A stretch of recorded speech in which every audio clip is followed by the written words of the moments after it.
The exit of the Blue Smart from the cab aggregator space has created a bit of vacuum, and that has also provided an opportunity for the new players. So right now I'm talking about the Travel, which is the new player in this space, and it is being funded by the Jindal Group. And joining with me is the management from the Travel, who will share that what their vision is and why they are looking this as a bright opportunity. So many thanks for speaking to us. And my first question would be, Travel entering into cab aggregator space. Give me a bit of sense that what sort of opportunity that you understand and how you are looking to create a space for yourself. Okay, hi. I'm Mishu. I'm this one of the co-founders and CEO for Travel. First of all, we are not an aggregator, so I think that's the biggest difference that we have. Okay. All our fleet is self-managed, self-owned. Hmm. That's the primary difference that we bring into the industry. Okay. So most of the challenges that you face in aggregation are the lack of reliability because Hmm. most of the driver partners are micro entrepreneurs. Hmm.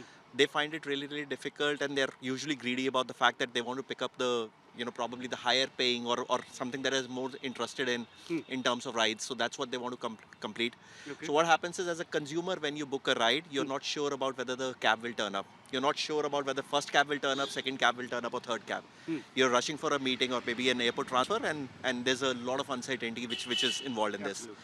So that's one problem that we are trying to address. All our cabs are managed and owned by us. Hmm. When we take a booking, we have a zero cancellation policy. We will ensure that the cab reaches you at Hmm. least 10 minutes before your reporting time. Okay. Yeah. Before going into the funding part, that Sahil, I'll ask you. But as of now, when we are speaking, what is the current fleet size? And you mentioned that you have done a bit of trial. Give us a sense that what was the outcome from the trial and how far now you are confident. So we started operations about a month ago Okay. with a fleet of 10 cars. We are now, as we venture into 2026, that's when our actually growth plans are planned. We are looking to increase the fleet size to about 100 cars by March, and we are looking to increase this to about 500 cars by end of next year. So the idea was to test out the market to understand what we are a mass premium brand. We are very unlike most of the other cab hailing platforms which exist in the market today. So the idea was that let the experience be brought to the customers first. Let the customers understand how we are different. Hmm.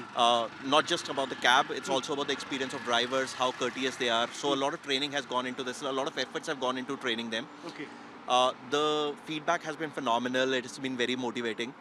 In fact, while we were looking at data for the last 1 month, we figured out 56% customers came back to book a cab again. Now, that's a fairly high percentage for any repeat business for a business. And we've just started, right? Most of the remaining, and we are fairly confident that the remaining 44% will also come Okay. because cab is something which everybody requires. So I think the trial run has been very successful, and I think as we venture into 2026, it's going to be a phenomenal run for us. Okay. Quite ambitious, 10 to 100 to 500. Not coming to the very important part about the funding part.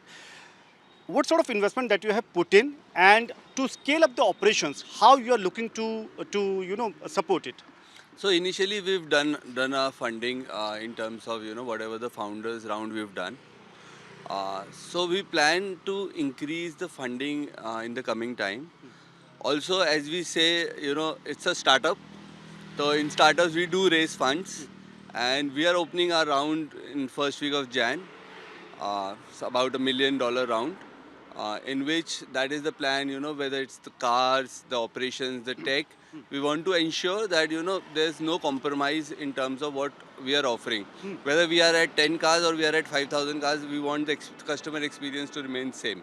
Okay. So give us an idea, okay, which car or the which particular brand that you might be looking in, and how you are going to, buy it, afford it, and also to maintain the profitability, because that's the key question to have that sort of sustainability. So currently our fleet is of MG Vincers. It's a very comfortable car. It has a good boot space, very comfortable, very lively looking cars. Then we are also exploring the Kia Carens Calvis EV. Then we are exploring BYD E-Max 7, which is like a very trusted in terms of cab services. A lot of cab hailing services are already using it in terms of EV because it has a long distance battery and stuff like that. Then in future we do intend to buy some BMW iX1s as well in the fleet, because we started getting inquiries from a lot of customers that when is it coming. So Okay. because it was in our brochure and people started asking about it, when is it coming, when let us know when it comes, we would love to use it.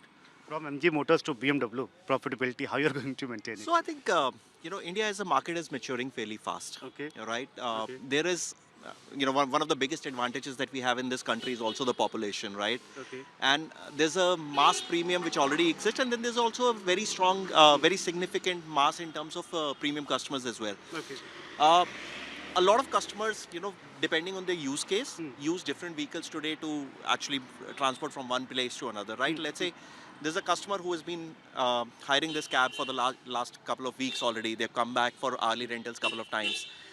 They said at times I have to go for a business meeting, right? And when I have to go for a business meeting, I want something more premium as well. Okay. So we don't want to limit it to say that, okay, we are just this kind of a service. And I think when you travel abroad as well, you get multiple options, right? Today, when you have to buy a car, right, you look at multiple options depending on your use case. Now, what we figure out is, I think the market has matured so much, and within our customer ecosystem itself, we'll get enough customers who will be looking at premium services as well. Okay. And of course, as far as when you talked about the profitability, it will depend. The kind of car that you hail, the cab that you hail, the pricing is going to be accordingly. Like if you pay 700, 800 rupees for this in terms of airport transfer, a BMW would cost you about 2,000 rupees, and that's how the profitability will be justified. So basically, to what kilometer distance or the travel that a customer opts for, what could be the average price Uh, that you want to put in? So I think it of course depends on the distance that they travel. Okay. Typically, we fall in the category of about 25 to 30 rupee per kilometer. Okay. Yeah. And how the customer can actually look upon? I mean, you are providing some sort of app-based service. How one can actually look or choose it? So as I said, we just did our trial run. Currently, we used a progressive web app. It was a website that we used to actually generate bookings. As we move into 2026, our technology team is working very very fast and very efficiently. By first week of January, we'll have a consumer app available on Play Stores as well. Okay. Yeah. Okay. Just two quick questions. Last question. First is that as of now, you are there in Gurugram. Which all cities that you are looking at, you want to scale it up in phased manner or what the broader roadmap is, and how you are looking to expand your footprints? So currently, we are starting with Gurgaon, also catering Delhi by side. So we want to first put our foot very strong in these two places. Then the next city that we plan, which is like a phase 2 in our plan, is probably Bangalore. We would like to go to Bangalore, and then probably after Bangalore, we're not very sure, but yeah, Hyderabad, Pune could be on the cards. But Currently, we've not decided yet, where we're gonna go. But yeah, Bangalore for sure. After Gurgaon and Delhi, Okay. we would like to go Bangalore because people say once you've cracked the maths, yeah, in this, then getting that trust in Bangalore is much faster. Okay. So, for example, if we took for us currently, if I tell you, what we anticipated in terms of projections and everything, I think we are way ahead of that already. Okay. So my last part is that what is the overall, since you talked about the maths part, what is the overall space that you understand as of now? And by putting in this number of fleet size from 10 to 100 to 500, what sort of chunk you understand that you can get in by year 2026 and then maybe next 4 to 5 years, the larger vision? I think that in the past, if I talk about, there was a cab hailing service which was about 7,000 cars in Delhi, Gurgaon, and they were doing about 9% of the total ecosystem. They had almost 9% of the market. So I think if we look in that ratio, once we reach 500, probably we might be at 1% of the market share, which is nothing. Which is absolutely. And I think the scope is big, and I think for us, reaching that 5,000 mark is more important in terms of getting that market share in the market, so that we can prove what we want to do. And I'm very confident the team that we have is amazing, whether it's tech, marketing, our CEO Mishu, and I'm taking part of the growth in terms of investments, marketing, and relationships. And I think we've got a great team, and I'm myself so much motivated currently that whatever we are thinking, that for example we want to probably go to somebody, we have to talk, and suddenly we see that person is coming to us. So the what should I say? I think it's a God's grace that you know things are working very fast, and we've got a great support from MG, Kia, and BYD also in terms that their national heads have already met us, and they've said, you know, we are with you in the scaling, and whatever support you need, we are there for you. Great. It was really very nice talking to you, and I wish you all the very best. Pleasure as well. With camera person Dilip, this is Samir Dikshit for ET Now. Blue smart के exit से एक बहुत बड़ा vacuum बना, लेकिन साथ ही साथ इस स्पेस में जहां कैब एग्रीगेटर का स्पेस कहा जाता है, ये भी जिक्र होता है कि कई नई अपॉर्चुनिटी, नई संभावनाएं भी बन रही हैं। ऐसे में एक नया ग्रुप इस स्पेस में एंटर होता है, जिंदल ग्रुप। एक विश्वसनीय नाम है, लेकिन सबसे बड़ा सवाल यही कि आखिर इस स्पेस में जहां पर गाड़ियां वो लगा रहा है, एक फ्लीट साइज एक्सपैंड कर रहा है, आखिर वो क्यों कर रहा है, कितना पैसा लगा रहा है, क्यों उसको उम्मीद है कि वो आने वाले वक्त में यहाँ कॉम्पिटिटिव मार्केट में अपने लिए एक जगह, एक दबदबा बना पाएगा। ये तमाम अहम सवालों पर बात करने के लिए हमारे साथ इस वक्त ट्रैवल, ये वो ग्रुप या ये वो ब्रांड है जो इस स्पेस में एंटर कर रहा है, और उन्हीं के मैनेजमेंट से सीधा जानेंगे कि आखिर उनकी महत्वाकांक्षाएं क्या हैं और क्यों उनको लगता है कि बड़ा इंपॉर्टेंट स्पेस है। सबसे पहले धन्यवाद हमसे बात करने के लिए। पहला सवाल यही, हम कैब एग्रीगेटर बोलते हैं, और ब्लू स्मार्ट के एग्जिट होने से ये हो गया था कि आप वापस घूम फिर करके वही ओला और ऊबर और रैपिडो, यही 2-3 प्लेयर हैं जिन पे आश्रित होना पड़ेगा। आप एंट्री कर रहे हैं, आपके पास वो क्या रैशनल है कि आपको लगता है कि आप यहाँ पर जगह बना पाएंगे? आई थिंक जैसे सबसे पहले आपने कहा कि एग्रीगेटर, आई थिंक यही गलत टर्म है। हम लोग एग्रीगेटर नहीं हैं, हम लोग अपनी फ्लीट को खुद मैनेज करते हैं, कैब्स को खुद खरीदते हैं, उनकी मेंटेनेंस। सबसे बड़ा इशू या दिक्कत जो कैब हेलिंग में आज की डेट में लोगों को लगता था, वो होता है एक रिलायबिलिटी। आप कैब बुक करते हैं, आपको नहीं पता होता कि कैब टर्न अप करेगी, आएगी या नहीं आएगी। आप मीटिंग के लिए जाना चाहते हैं, एयरपोर्ट फ्लाइट है आपकी, लेकिन आपके पास बहुत ज़्यादा अनसर्टेनिटी है, आपको पता नहीं है कि वो कैब किस टाइम आएगी। क्योंकि हमारी कैब्स हमारी सेल्फ ओन्ड है, हम खुद ही मैनेज करते हैं उनको, ड्राइवर्स हमारे रोल पे है। तो जब हम एक बुकिंग लेते हैं तो हम आपको एक ज़ीरो कैंसिलेशन का दावा देते हैं, जिसमें हमारी गारंटी है आपको कि कैब आपने बुक हुई है तो कैब आपके पास आएगी। आपको ये चिंता करने की ज़रूरत नहीं है कि कैब बुक हो गई है, अभी आएगा या नहीं आएगा। सो ये सबसे बड़ा डिफरेंस है हमारी ऑफरिंग में, अगर हमारी जो पेश की है। उसके अलावा ऑफ कोर्स जैसे आप कैब देखेंगे तो ये प्रीमियम ज़्यादा है, एब्सोल्युटली। तो ये लेकिन इसका बहुत ज़्यादा भी लोगों ने नाम नहीं सुना है, तो क्या ये लॉन्च हो चुकी है, लॉन्च नहीं हुई है, क्या ट्रायल हुआ है, इसके बारे में बताइए। अभी मैं कहूँगा ट्रायल हुआ है। अभी हमने 10 ही गाड़ियाँ डाली थी एक बार मार्केट को टेस्ट करने के लिए, समझने के लिए कि जो हमारी ऑफरिंग है कस्टमर कैसे उसको एब्जॉर्ब करते हैं, उन्हें कैसे पसंद आता है ये सब कुछ, उनकी तरफ से क्या फीडबैक आएगा, राइट। तो उसके बेसिस पे हमने इसको आगे प्रेजेंट करा है। अब हमारा ये जो हमारा विजन है उसके हिसाब से हम अगले 3 महीने में इसको स्केल अप करेंगे 100 गाड़ियों पे, ठीक है। और 2026 का हमारा विजन है कि हम इसको 500 गाड़ी तक ले जाएंगे और दिल्ली एनसीआर में पूरा कवर करेंगे। विजन काफ़ी ज़बरदस्त है साहिल जी, लेकिन इस विजन या यूँ कहें इसकी शुरुआत और इस विजन को पूरा करने के लिए चाहिए पैसा। बिल्कुल। वो आपने अब तक कितना लगाया है, आप आगे की फंडिंग कैसे का प्लान कर रहे हैं? देखो इसमें अभी जो फ़िलहाल पैसा लगाया है वो इतना लगाया है कि एक बार कंपनी स्टार्ट हो जाए, कंपनी आगे 6 महीने के लिए भी चल सकती है, कोई फायदे दिक्कत तो नहीं। दीजिए।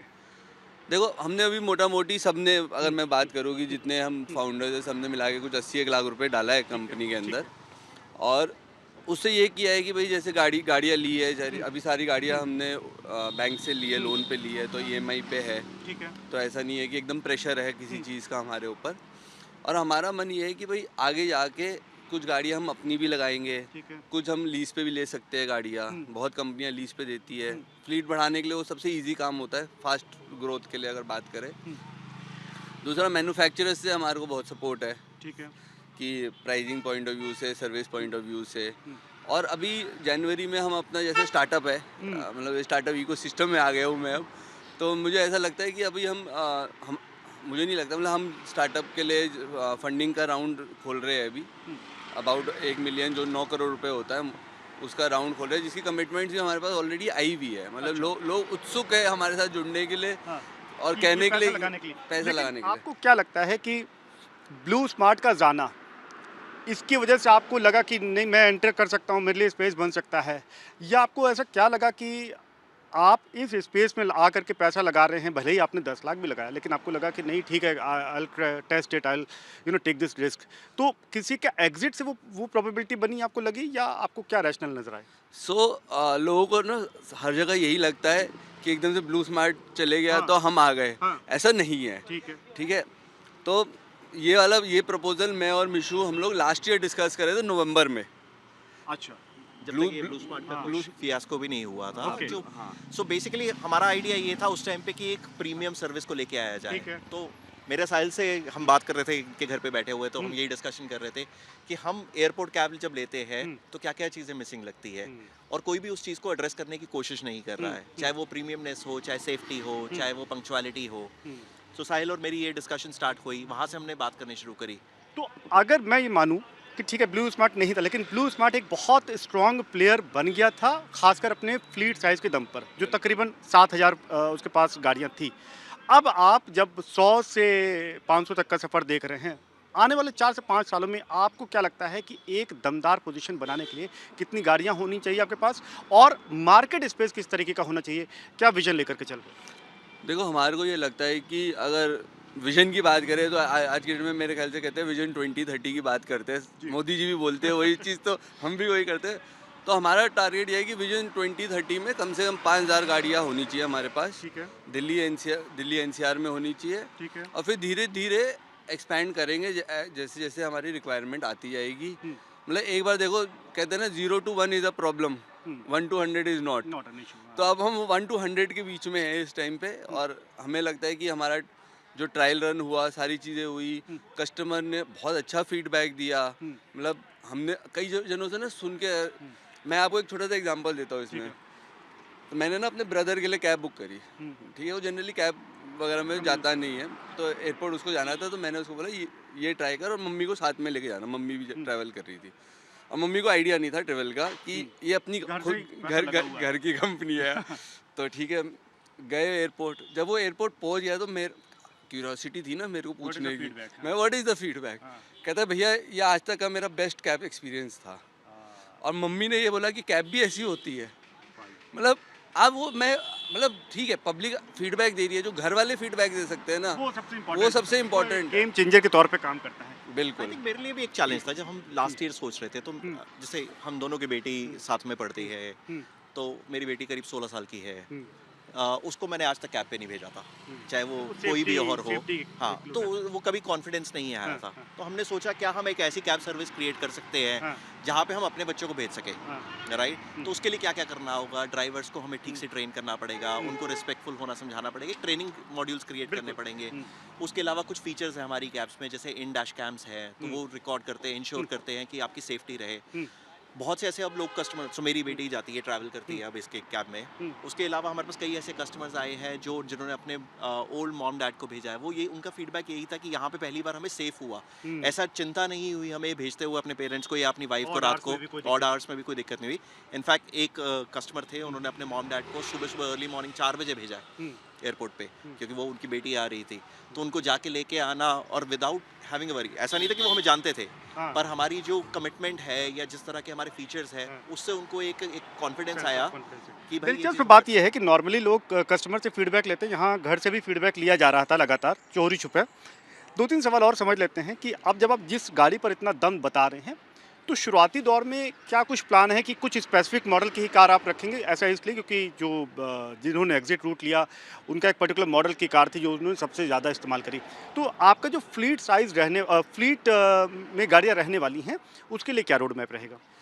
ऐसा नहीं है कि हम इसी तरह की गाड़ी पे रहेंगे, ये हमारी बेस ऑफरिंग है सबसे पहले। ठीक है। हमारा जो टाई अप है कंपनीज पे, और जो जो कंपनीज हमें बहुत अच्छे से सपोर्ट भी कर रही हैं, एमजी हुआ, किया हुआ, BYD हुआ, तो इनको हमने आइडेंटिफाई कर रखा है। तो हमारी एमजी के साथ विंसर हुई, ZSEV हुई, जो इस्टेब्लिश मॉडल्स हैं जो ऑलरेडी कस्टमर प्रेजेंट करते हैं, और कैब सर्विस के हिसाब से बहुत अच्छे हैं, बिकॉज ये स्पेशियस है, फीचर रिच है, तो लग्जरी वाली फील भी आती है। तो और किन शहरों को आप टारगेट कर रहे हैं? तो अभी जैसे मैंने बताया कि हम 5,000 गाड़ियों का टारगेट है हमारा, और दिल्ली गुड़गांव से हम स्टार्ट करेंगे। उसके बाद जो हमारा रोड मैप है कि भाई आगे क्या करना है जाके, तो बेंगलोर हमारा सेकंड सिटी होगी जहां हम जाएंगे। और उसके बाद डिपेंडिंग कि उस टाइम पे क्या रिक्वायरमेंट आती है कि हैदराबाद जाना है या पूना जाना है, तो उस हिसाब से हम वो उसी टाइम आइडेंटिफाई करेंगे। पर अगर 2030 का विजन की बात करें तो 2030 के अंदर तक बैंगलोर तो हम चले जाएंगे पक्का। आई थिंक दो चीज़ें, अगर विजन के साथ बात करें, आई थिंक दो चीज़ें इंपॉर्टेंट है। एक, सबसे पहले हम दिल्ली एनसीआर की प्रॉब्लम, दिल्ली गुड़गांव की प्रॉब्लम को सॉल्व करना चाहते हैं कि यहाँ पे जब कस्टमर को सबसे पहले कैब लेनी है तो वो सिर्फ ट्रैवल के बारे में सोचे, राइट? जितनी बार लेनी है उसके ट्रैवल अवेलेबल हो, तो ये प्रॉब्लम पहले हम यहाँ पे सॉल्व करेंगे। ठीक है। उसके बाद चाहे वो बैंगलोर हो, पुणे हो, हैदराबाद हो, आइडिया ये कि अगले 5 साल में रेप्लिकेट करना आसान हो जाएगा और उस रेप्लिकेशन में जितनी मेजर सिटीज़ है उसको कवर करेंगे। सो वी, मतलब हमारा इंटेंशन है कि हम एक नेशन वाइड प्लेयर ही बने।